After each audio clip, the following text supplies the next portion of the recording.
الرحمن الرحيم الحمد لله رب العالمين وبه نستعين والصلاة والسلام على نبينا محمد وعلى آله وصحبه ومن تبعهم بإحسان إلى يوم الدين وبعد رب اشرح لي صدري ويسر لي أمري واحلل عقدة من لساني يفقهوا قولي رب زدني علما۔ محترم سامعین، رب العالمین کے فضل و کرم سے ہم رمضان المبارک کے ایام گزار رہے ہیں اور اس کی خیر و برکت کو سمیٹنے میں مصروف ہیں۔ رمضان کے اس بابرکت مہینے میں ایک مسلمان کا روزانہ کا شیڈول کیا ہونا چاہیے، ایک روزہ دن کا اس کا معمول کیا ہونا چاہیے، آج میں اسی کو آپ سب کے سامنے واضح کرنے جا رہا ہوں۔ سب سے پہلی بات جو رمضان المبارک کے اس مہینے میں ہمیں پاس و لحاظ رکھنا چاہیے، خیال رکھنا چاہیے، وہ ہے فرائض کی کما حقہ ادائیگی۔ ہم سب اس بات کی بھرپور کوشش کریں کہ جو ہم پر واجبات ہیں، فرض نمازیں ہیں، ہم ان نمازوں کی کما حقہ پابندی کریں۔ اذان کے ساتھ ہی مسجد میں آنے کی کوشش کریں، نماز سے پہلے کی جو سنتیں ہیں اسے پڑھیں، باقی وقت جو بچ جاتا ہے اسے بھی کسی نہ کسی خیر کے کام میں لگائیں۔ اور ہم سب کے علم میں یہ بات ہونی چاہیے کہ فرائض کی جو پابندی کا مسئلہ ہے، فرض عبادتوں کی ادائیگی کا جو مسئلہ ہے، وہ عام دیگر نفل عبادتوں پر مقدم ہے، عام دیگر نفل عبادتوں پر مقدم ہے۔ کوئی عبادت جو فرض کا درجہ رکھتی ہے وہ عبادت نفل کے مقابلے میں بہت زیادہ اہمیت رکھتی ہے۔ اللہ کے نبی صلی اللہ علیہ وسلم نے فرمایا ہے، حدیث قدسی میں ہے، وَمَا تَقَرَّبَ إِلَيَّ عَبْدِي بِشَيْءٍ أَحَبُّ إِلَيَّ مِمَّا افْتَرَضْتُ عَلَيْهِ۔ میرا بندہ مجھ سے قریب ہونے کے لیے جو طریقہ بھی اختیار کرتا ہے، ان طریقوں میں میرا فرض کیا ہوا طریقہ سب سے زیادہ محبوب ہے۔ یہ اللہ رب العالمین کا کہنا ہے، حدیث قدسی۔ دوسری بات جو رمضان المبارک میں ہمیں یاد رکھنا چاہیے، خیال رکھنا چاہیے، وہ ہے سنن رواتب کی پابندی۔ سنن رواتب کی پابندی کا ہمیں خیال کرنا چاہیے۔ ظاہر ہے کہ یہ عبادت صرف رمضان کے ساتھ خاص نہیں ہے، بلکہ یہ عبادت سال بھر کے دیگر ایام کے ساتھ ہے، لیکن چونکہ یہ مہینہ اس قدر مقدس، اس قدر محترم اور فضیلت والا مہینہ ہے، ہمیں اس مہینے میں اس کی کما حقہ پابندی کرنے کی کوشش کرنی چاہیے۔ ام المومنین ام حبیبہ رضی اللہ تعالی عنہ کی روایت ہے، کہتی ہیں کہ انہوں نے نبی صلی اللہ علیہ وسلم سے یہ بات سنی ہے، کہا کہ جس نے ایک دن اور رات میں نفل نماز اللہ کے لیے پڑھتا ہے تو اللہ تعالیٰ ان کے ذریعے سے وہ اس کے لیے جنت میں جو ہے گھر بناتا ہے۔ آپ دیکھیے، یہ حدیث انہوں نے اللہ کے نبی صلی اللہ علیہ وسلم سے سنی۔ اب سننے کے بعد ایک مومن کا طرز عمل کیا ہوتا ہے، طریقہ کیا ہوتا ہے؟ ام المومنین کہتے ہیں کہ جب سے میں نے یہ حدیث اللہ کے نبی صلی اللہ علیہ وسلم سے سنی ہے، کبھی مجھ سے سنن رواتب چھٹی نہیں۔ عمل کا جذبہ اور عمل کا شوق دیکھیے کہ ایک بار انہوں نے اللہ کے نبی صلی اللہ علیہ وسلم سے یہ روایت سن لیا ہے، اس کے بعد کا معاملہ بتاتی ہیں کہ میں نے کبھی سننے کے بعد سے کبھی میں نے ان رکعتوں کو چھوڑا نہیں ہے۔ یہی سنت پہ عمل کا جذبہ ہے، آپ صلی اللہ علیہ وسلم کی باتوں کو ماننے اور اس پر عمل کرنے کا یہ شوق ہے، ہمارے اندر بھی یہ جذبہ اور شوق ہونا چاہیے۔ تیسری بات جو ایک مسلمان کو رمضان المبارک کے مہینے میں پاس و لحاظ رکھنا چاہیے، خیال کرنا چاہیے، وہ تراویح کی نماز کی پابندی ہے۔ تراویح کی نماز کی جو ہے پابندی ہے۔ تراویح کے سلسلے میں ہم سب کو معلوم ہے کہ اللہ کے نبی صلی اللہ علیہ وسلم نے اسے گناہ کے مغفرت کے اسباب میں سے بتایا ہے، اور ساتھ ہی بتایا ہے کہ انسان کو امام کے ساتھ وتر ختم ہونے تک ساتھ رہنا چاہیے۔ اگر کوئی آدمی ایسا کرتا ہے تو گویا کہ اسے مکمل رات قیام کرنے کا ثواب ملتا ہے۔ آپ نے فرمایا، ان الرجل اذا قام مع الامام حتى ينصرف كتب اللہ له قیام لیلہ۔ آدمی جب امام کے ساتھ تراویح کی پابندی کرتا ہے وتر سے فارغ ہونے تک، تو گویا کہ اسے مکمل رات قیام کرنے کا ثواب ملتا ہے۔ یعنی تقریباً ہم امام کے ساتھ 1 گھنٹہ جو ہے نماز کی ادائیگی کرتے ہیں، تراویح کی نماز پڑھتے ہیں، اور اللہ کا فضل دیکھیے کہ اللہ رب العالمین بقیہ 11 گھنٹوں کا ثواب تقریباً اللہ تعالی ہمیں دے دیتے ہیں، اور فضل اللہ واسع ہے۔ چوتھی چیز جو رمضان میں ہمیں خیال کرنا چاہیے وہ ہے قرآن مجید کی کثرت تلاوت کا اہتمام۔ ہم زیادہ سے زیادہ قرآن مجید کی تلاوت کا اہتمام کریں، اور ظاہر ہے کہ آپ نے اس کے سلسلے میں کہا ہے ایک ایک حرف پہ بندے کو نیکی ملتی ہے۔ ہماری یہ کوشش ہونی چاہیے کہ ہم بہت زیادہ ختمات کا اہتمام کریں، کئی بار ہم قرآن مجید ختم کر لیں۔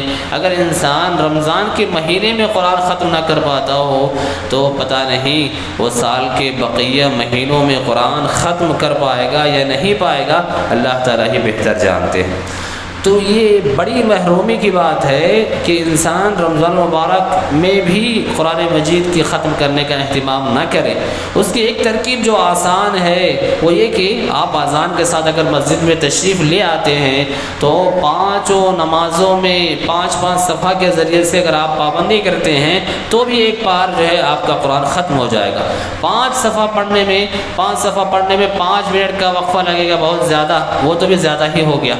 5 منٹ کا وقفہ لگے گا، اگر ہمارے پاس ہر نماز میں 5 منٹ ہے تو وہ ہم نے کم سے کم ایک بار مکمل قرآن کو رمضان کے مہینے میں ختم کر لیا ہے، اور جس کو جتنا زیادہ ختم کرنا ہے وہ اتنی زیادہ جو ہے اہتمام کرے۔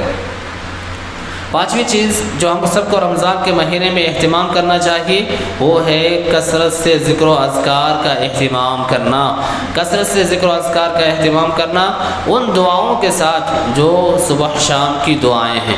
صبح شام کی دعائیں ہم روزانہ پابندی کرتے ہیں، گویا کہ عام جو نفل اذکار ہیں جن کی ترغیب اللہ کے نبی صلی اللہ علیہ وسلم نے دلائی ہے، جن کے بہت سے ثواب بتائے گئے ہیں، انشاءاللہ کسی مجلس میں اس کا بھی تذکرہ کریں گے۔ آپ ان اذکار کا خصوصی طور پر جو ہے اہتمام کریں، کیونکہ یہ چھوٹی اذکار ہیں، چھوٹی دعائیں ہیں، اور اللہ کے نبی نے اس کے بڑے فضائل بتائے ہیں، لہٰذا اس کا بھی ہمیں اس ماہ مبارک میں اہتمام کرنا چاہیے۔ چھٹی چیز جو ہمیں اہتمام کرنے کی ہے وہ ہے بہت زیادہ دعاؤں کا اہتمام کرنا، کثرت دعا۔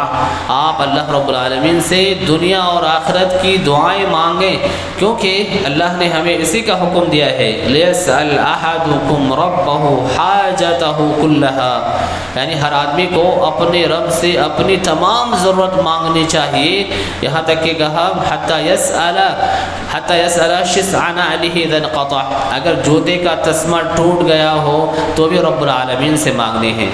تو آپ اپنی چھوٹی ضرورتیں ہوں، بڑی ضرورتیں ہوں، دنیا اور آخرت کی بھلائی کے سلسلے میں اس ماہ مبارک میں بہت زیادہ اہتمام کریں، خصوصاً ان اوقات میں جو دعا کی قبولیت کے اوقات ہیں، جیسے کہ اذان اور اقامت کے مابین کا وقت، جیسے کہ سجدے میں، جیسے کہ نماز میں سلام پھیرنے سے پہلے، جیسے کہ رات کے آخری پہر میں سحری کھاتے وقت، اور چلتے پھرتے آپ دعاؤں کا اہتمام کریں۔ ظاہر ہے کہ یہ مہینہ دعاؤں کی قبولیت کا مہینہ ہے، اللہ تعالیٰ نے ہمیں رمضان کے مہینے میں اس کا خصوصی حکم دیا ہے۔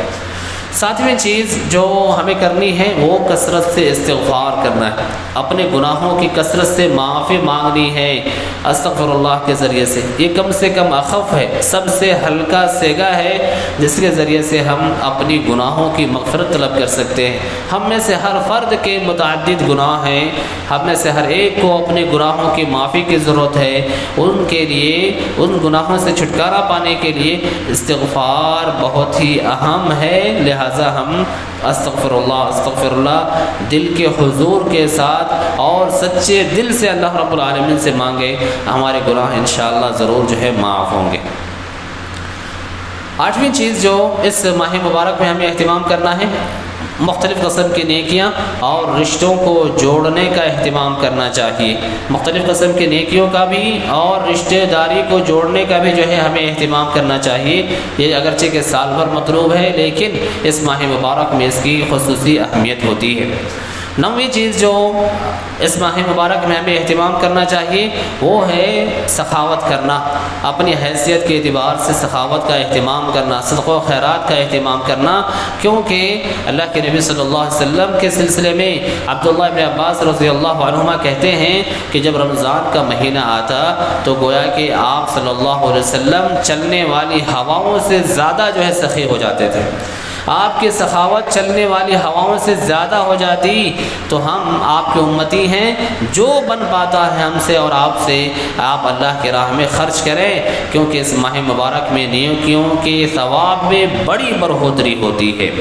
10ویں چیز جس کا اہتمام کرنا ہے کھانا کھلانا، اطعام الطعام، اور اسی میں آپ سمجھ لیجئے کہ افطاری کروانا بھی ہے۔ افطاری کروانے کی کتنی بڑی فضیلت آئی ہے کہ ایک آدمی دوسروں کو افطار کرواتا ہے تو گویا کہ وہ اس کے روزہ کا ثواب اپنے ساتھ جو ہے اضافہ کر لیتا ہے، لہٰذا ہمیں اس کی بھی کوشش کرنی چاہیے۔ 11ویں چیز جو ہے وہ ہے اذان کے جواب دینے کا اہتمام کرنا، اذان کا جواب دینے کا اہتمام کرنا۔ عموماً ہم اس کے سلسلے میں کوتاہی کرتے ہیں، رمضان میں بھی اور غیر رمضان میں بھی اذان ہوتی رہتی ہے، ہم اپنے باتوں میں اپنے کاموں میں مشغول ہوتے ہیں، جبکہ اذان کا جواب دینا بھی بڑا ہی فضیلت کا عمل ہے۔ ہم سب کو خصوصاً اس کا اہتمام کرنا چاہیے کہ ہم اذان کی آواز سنیں تو ضرور جو ہے مؤذن کا جواب دیں، اور جن جگہوں پہ جو باتیں کہنی ہیں ان باتوں کو کہیں، اور جو ہے جہاں جو کہنے کا حکم دیا گیا اسے کہا جائے۔ یہ سارے باتیں تھیں جو رمضان میں ایک مسلمان کا شیڈول ہونا چاہیے، ایک مسلمان کا روزانہ کا معمول ہونا چاہیے۔ اللہ رب العالمین ہم سب کو اس ماہ مبارک کو غنیمت سمجھنے، اس میں کثرت سے نیکیاں کرنے، اور جو ہے اس ماہ مبارک کے ختم ہوتے ہوتے ہمارے نیکیوں کے جو دفتر ہیں وہ کافی وزنی ہو جائیں، اور ان کے لیے ہمیں اہتمام کرنے کی توفیق عطا فرمائیں۔ اللہم آمین۔ سبحانک اللہم ربنا وبحمدک، سبحانک اللہم وبحمدک، اشہد ان لا الہ الا انت، استغفرک واتوب الیک۔